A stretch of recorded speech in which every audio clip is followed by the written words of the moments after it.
कुछ समय पहले की बात है। पहाड़ों और खेतों से घिरे एक सुंदर गांव में चार औरतें रहती थीं।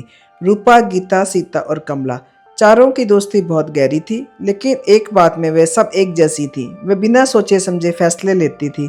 इसी वजह से गांव वाले इन्हें चार मूर्ख औरतें कहते थे। गांव छोटा था, लेकिन वहां के लोग मेहनती और समझदार थे। हर कोई खेती करता, पशु पालता और संतोष से जीता था। लेकिन ये चारों औरतें हमेशा दूसरों से तुलना करती रहती थीं। एक दिन दोपहर के समय जब सूरज तेज चमक रहा था, चारों औरतें नदी किनारे बैठी थी। पानी की ठंडी हवा चल रही थी, लेकिन उनके मन में बेचैनी थी। रूपा बोली, देखो ना, हम कितनी मेहनत करते हैं, फिर भी हमारे पास कुछ नहीं है, और गांव के कुछ लोग कितने अमीर हैं। गीता ने तुरंत हामी भरी, सही कह रही हो। अगर हमें कोई आसान तरीका मिल जाए अमीर बनने का, तो कितना अच्छा हो। तभी सीता ने धीरे से कहा, मैंने सुना है जंगल के अंदर एक जादुई पेड़ है, जो जो मांगो वह दे देता है। कमला ने बिना सोचे कहा, तो फिर देर किस बात की है, चलो कल ही चलते हैं। चारों ने एक दूसरे की ओर देखा और बिना कोई विचार किए फैसला कर लिया। अगले दिन सुबह सुबह चारों औरतें निकल पड़ी। उनके पास थोड़ा सा खाना और पानी था। जंगल का रास्ता आसान नहीं था। जैसे जैसे वे आगे बढ़ती गईं, पेड़ घने होते गए, रास्ता सकरा और अंधेरा होने लगा। पक्षियों की अजीब आवाज़ें और झाड़ियों की सरसराहट उन्हें डरा रही थी, लेकिन लालच ने उनके डर को दबा दिया था। चलते चलते दोपहर हो गई, वे थक चुकी थी। तभी उन्हें एक बूढ़ा आदमी मिला। उसके चेहरे पर शांति थी और आंखों में अनुभव। उसने पूछा, बेटियों, इस गहरे जंगल में कहाँ जा रही हो? कमला ने तुरंत सब कुछ बता दिया, जादुई पेड़, अमीर बनने की इच्छा, सब। बूढ़ा थोड़ा मुस्कुराया और बोला, जादू हमेशा वैसा नहीं होता जैसा हम सोचते हैं। बिना सोचे समझे मांगी चीज कभी कभी मुसीबत बन जाती है। लेकिन गीता ने कहा, आप हमें डराने की कोशिश कर रहे हैं, हम अपनी किस्मत खुद बनाएंगे। बूढ़े ने सिर हिलाया, ठीक है, जाओ, लेकिन याद रखना, हर इच्छा की कीमत होती है। चारों औरतें उसकी बात को अनसुना कर आगे बढ़ गईं।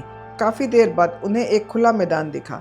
उसके बीच एक विशाल पेड़ खड़ा था। उसकी शाखाएं चमक रही थी, जैसे उनमें कोई जादू हो। चारों औरतें खुशी से उछल पड़ी, मिल गया, यही है जादुई पेड़। जैसे ही वे पास गई, एक रहस्यमयी आवाज गूंजी, जो चाहो मांगो, लेकिन सोच समझकर। रूपा सबसे आगे बढ़ी और बोली, मुझे बहुत सारा सोना चाहिए। अचानक उसके पास सोने के सिक्कों का पहाड़ खड़ा हो गया। रूपा खुशी से झूम उठी, लेकिन जैसे ही उसने सिक्के उठाने की कोशिश की, वह हिल भी नहीं पाई। सोना इतना भारी था कि खुद ही उसके नीचे दबने लगी। अब गीता ने सोचा, अगर मैं सबसे सुंदर बन जाऊं तो सब मेरी तारीफ करेंगे। उसने इच्छा मांगी, मुझे दुनिया की सबसे सुंदर औरत बना दो। तुरंत उसका रूप बदल गया। वह इतनी सुंदर हो गई कि खुद को देखती ही रह गई। लेकिन इसी घमंड में चलते समय उसका ध्यान नहीं रहा और वह गिर पड़ी, चोटिल हो गई। सीता को हमेशा खाने का शौक था। उसने कहा, मुझे इतना खाना चाहिए कि मैं कभी भूखी ना रहूं। उसके सामने तरह तरह के पकवान आ गए, मीठे, नमकीन, सब कुछ। लेकिन कुछ देर में खाना सड़ने लगा और बदबू फैल गई। अब वह खुद उस खाने के पास भी नहीं जा पा रही थी। अब बारी कमला की थी। उसने तीनों की हालत देखी और सोच में पड़ गई। उसने धीरे से कहा, मुझे समझदारी चाहिए ताकि मैं सही फैसला ले सकूं। जैसे ही उसने ये कहा, उसे तुरंत सब समझ में आ गया। वह बोली, हमने बिना सोचे समझे इच्छाएं मांगी और अब हम मुसीबत में हैं। हमें यहाँ से निकलना चाहिए और अपनी गलतियों से सीखना चाहिए। चारों किसी तरह वापस गांव पहुंची। वह सब पहले जैसी नहीं थी। उन्होंने मेहनत करना शुरू किया, सोच समझकर फैसले लेने लगी और धीरे धीरे उनकी ज़िंदगी सुधर गई। गांव वाले जो पहले उन्हें मूर्ख कहते थे, अब उनकी तारीफ करने लगे।